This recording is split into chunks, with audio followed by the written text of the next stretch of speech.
बिस्मिल्लाहिर्रहमानिर्रहीम।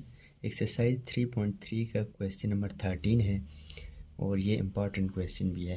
Prove that the right bisector of the side of triangle are concurrent. हमने ये prove करना है कि राइट बाइसेक्टर जो होते हैं साइड्स पे, वो हमारे ट्रायंगल पे वो क्या होते हैं, कॉन्करेंट होते हैं। उसके लिए हम एक ट्रायंगल लेंगे, लेट कर लेते हैं A B C be a triangle and O is origin. ये ए बी सी हमने एक ट्रायंगल ले ली और इसमें ये वाला जो पॉइंट है इसको हमने ओरिजिन रख लिया और इसको हमने ओ से डिनोट कर लिया। और लेट कर लेते हैं कि ओ से ए तक का जो डिस्टेंस है हमारे पास वो ए के इक्वल है, ओ से बी तक का डिस्टेंस बी के इक्वल है और ओ से सी तक का डिस्टेंस जो है वो सी के इक्वल है। और लेट कर लेते हैं D E F are the mid point of the side A B, B C and A C respectively. और इसी तरह डी ई एफ ये हमारे पास मिड पॉइंट है। डी जो मिड पॉइंट है वो ए बी का है, ई जो मिड पॉइंट है वो बी सी का, और इसी तरह एफ जो है वो मिड पॉइंट है ए सी का। Let O D and O E are right bisector meet at origin. और ये भी हमने सपोज कर लिया है कि जो ओ डी और ओ ई है ये हमारे पास ये राइट बाइसेक्टर हैं जो ओ पॉइंट के ऊपर एक दूसरे से मिल रहे हैं। अब हमने प्रूव ये करना है कि O F is also bisector. ये यहाँ से ये जो लाइन आ रही है, ये जो डिस्टेंस हमने ये प्रूव करना है ये भी राइट बाइसेक्टर है। अगर राइट बाइसेक्टर हुआ ओ एफ, अगर ए सी के ऊपर राइट बाइसेक्टर हुआ तो फिर इन दोनों का जो डॉट प्रोडक्ट होगा वो ज़ीरो होगा। उसकी मदद से हम ये सॉल्व करेंगे। तो we will prove that O F is perpendicular to A C as ये जो गिवन हमारे पास ये वाली, अब ये हमारे पास एक ट्रायंगल बन गई है O A B, triangle O A B, O A plus A B is equal to O B है। अब ये देखें यहाँ से अगर यहाँ तक आए, ये यहाँ से इधर और यहाँ से लेकर यहाँ तक, तो इन दोनों का डिस्टेंस ये सेम ही होगा। तो यहाँ से क्या हो जाएगा, ये वर्क डन वाले क्वेश्चन में भी एक्सप्लेन किया हुआ है। तो इसमें क्या हो जाएगा, O A plus A B is equal to O B, ये हो जाएगा O A plus A B is equal to O B. तो इस इधर से ए बी की अगर वैल्यू फाइंड करें तो वो हो जाए, यहाँ से ओ ए इधर प्लस हो रहा है, दूसरी तरफ जाके माइनस हो जाएगा, माइनस ओ ए बी की वैल्यू जो आ जाएगी, ओ बी को हमने बी के इक्वल लिया हुआ है, स्मॉल बी के इक्वल, और इसी तरह ओ ए को हमने स्मॉल ए के इक्वल। तो यहाँ से हमारे पास ए बी की वैल्यू आ गई है, वो बी माइनस ए है। इसी तरह सिमिलरली अगर हम बी सी की वैल्यू फाइंड करना चाहें, बी सी, तो ये कौन कौन सी ट्रायंगल बन रही हैं, ओ बी सी। तो ये क्या हो जाएगा, O B plus B C जो होगा वो ओ सी की इक्वल होगा।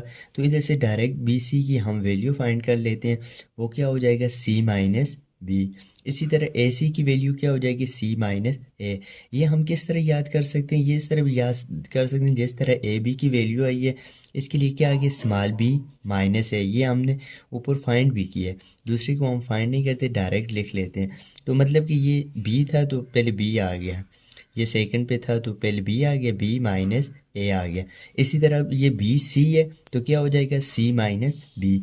इसी तरह ये ए सी है तो इसके लिए क्या हो जाएगा, सी माइनस ए हो जाएगा। अब हम ओ डी की वैल्यू फाइंड करेंगे। ओ डी की वैल्यू हमारे पास क्या हो जाएगी, डी का तो हमें पता है कि ये हमारे पास मिड पॉइंट है, ए बी है मिड पॉइंट है, तो इट्स मीन अगर हम जो हमारे पास ए बी की वैल्यू आई है उसको डिवाइड करते हैं 2 के ऊपर, तो हमारे पास ओ डी की वैल्यू आ जाएगी। ओ डी क्या हो जाएगा, O A plus O B divided by 2, O A plus O B divided by 2 करेंगे तो यहाँ से ओ डी की वैल्यू आ जाएगी। ओ ए की वैल्यू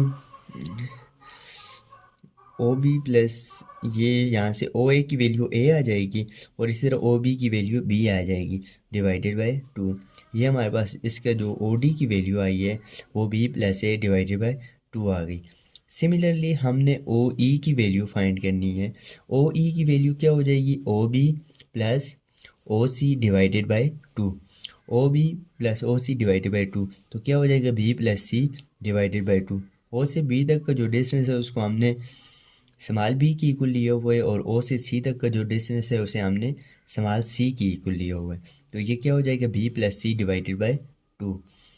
सेम इसी तरह ओ एफ हमने फाइंड करना है। ओ एफ क्या हो जाएगा, O A plus D C divided by 2। O A plus O C divided by 2। इसकी रीज़न यही है कि एफ हमारे पास मिड पॉइंट है, तो मिड पॉइंट यही होता है कि अगर दोनों को यहाँ से लेकर यहाँ तक सम करें, डिवाइडेड बाई 2 करें, तो वो मिड पॉइंट की वैल्यू हमारे पास आ जाएगी। वो क्या हो जाएगी, ए प्लस सी डिवाइडेड बाई 2। अब हमने ओ एफ भी फाइंड कर लिया है, ए सी हमने फाइंड करना था, और इनको हमने डॉट प्रोडक्ट लेके चेक करना है कि वो हमारे पास ज़ीरो के इक्वल आता है या नहीं। अगर ज़ीरो के इक्वल आता है तो ये आपस में परपेंडिकुलर हैं। तो यहाँ से ये हो जाएगा, सिंस ओ डी जो हमारे पास राइट बाइसेक्टर है उसके थ्रू, उसकी मदद से हम इसको सॉल्व करेंगे। Since O D is perpendicular to A B. अब ये देखें, ओ डी जो है वो परपेंडिकुलर है ए बी के ऊपर। ये हमने स्टार्ट में बोला हुआ है कि ये हमारे पास ओ डी और ओ ई राइट बाइसेक्टर है, मीट कर रहे हैं पॉइंट ओ के ऊपर। तो इट्स मीन जब हम ओ डी, ये राइट बाइसेक्टर का मतलब क्या, 90 डिग्री के ऊपर उसको बाइसेक्ट कर रहे हैं। तो यहाँ से O D perpendicular to A B हो जाएगा। O D is right bisector, इसकी रीज़न ये थी। फिर इसका अगर परपेंडिकुलर है तो इसका डॉट प्रोडक्ट क्या हो जाएगा, ज़ीरो हो जाएगा। O D dot A B करेंगे उस is equal to zero. O D की वैल्यू हमने फाइंड की हुई है B plus A divided by 2, और ए बी की वैल्यू हमारे पास क्या आई है, बी माइनस ए। ये हमने ए बी की वैल्यू इधर फाइंड की थी, बी माइनस ए थी। तो इसको आगे क्या हो जाएगा, आप देखें, B plus A into B minus A, वो फार्मूला जो होता है A square minus B square which is equal to A plus B into A minus B. उस फार्मूले के थ्रू हम इसको अब लिख सकते हैं B square minus A square. इधर फार्मूले में ये ए पहले आ गया, लेकिन इधर बी है तो कोई मसला नहीं है, ठीक है। तो यहाँ से क्या हो जाएगा, B square minus A square, और अब 2 नीचे डिवाइड हो रहा है, दूसरी तरफ जाके 0 से मल्टीप्लाई भी हुआ तो आंसर 0 ही आएगा। तो यहाँ से बी स्क्वायर किसकी इक्वल आ गया, ए स्क्वायर के। अब नेक्स्ट, इसे हमने इक्वेशन नंबर 1 का नाम दे दिया। नेक्स्ट हमें पता है कि ओ इज़ राइट बाइसेक्टर, ओ ई भी राइट बाइसेक्टर है, ये हमने स्टार्ट में खुद बोला है, लेट किया हुआ है। तो देन ओ ई परपेंडिकुलर होगा बी सी के ऊपर, ओ ई जो होगा परपेंडिकुलर होगा बी सी के ऊपर। तो यहाँ से क्या हो जाएगा, इन दोनों का dot product is equal to 0 आ जाएगा। ओ ई की वैल्यू जो है B plus C divided by 2 है, और सेम बी सी की वैल्यू जो है बी माइनस सी है। तो अब ये 2 जो नीचे डिवाइड हो रहे हैं इधर आगे मल्टीप्लाई हो गए, 0 के साथ 0 ही हो जाएगा। तो अब ये भी फार्मूला बन जाएगा, ये देखें, B plus C B minus C, तो किसकी इक्वल आ जाएगा, B square minus C square. वही A minus A square minus B square वाला फार्मूला लगेगा, A plus B into A minus B, ये आ जाएगा। तो यहाँ से क्या हो जाएगा, B square minus C square is equal to 0। तो इधर से क्या हो जाएगा, B square is equal to C square, C square को माइनस सी स्क्वायर है इधर, तो दूसरी तरफ लेके जाएंगे प्लस सी स्क्वायर हो जाएगा। तो यहाँ से ये आ जाएगा। Now we take O F. अब हम जो हमने प्रूफ करना है ओ एफ डॉट ए सी, अगर ओ एफ डॉट ए सी भी हमारे पास 0 के इक्वल आ गया तो इसका मतलब ये होगा कि ओ एफ भी राइट बाइसेक्टर है ए सी के ऊपर। तो ओ एफ की वैल्यू जो आई थी C plus A divided by 2 है, और ए सी की वैल्यू सी माइनस ए है। तो यहाँ से अब ये फिर फार्मूला बन रहा है सी plus A into C minus ए है, तो क्या हो जाएगा, सी स्क्वायर माइनस ए स्क्वायर हो जाएगा, और डिवाइडेड बाई 2 आ जाएगा। अब यहाँ से अगर देखें तो हमें पता है ये सी स्क्वायर किसकी इक्वल है, बी स्क्वायर के, और बी स्क्वायर किसकी इक्वल है, ए स्क्वायर के। तो इधर से हम एक ये रिजल्ट निकाल सकते हैं as C square is equal to B square which is equal to A square. It's mean C square हमारे पास ए स्क्वायर की भी इक्वल है। तो हम अब इधर सी स्क्वायर की जगह क्या लिख सकते हैं, ए स्क्वायर।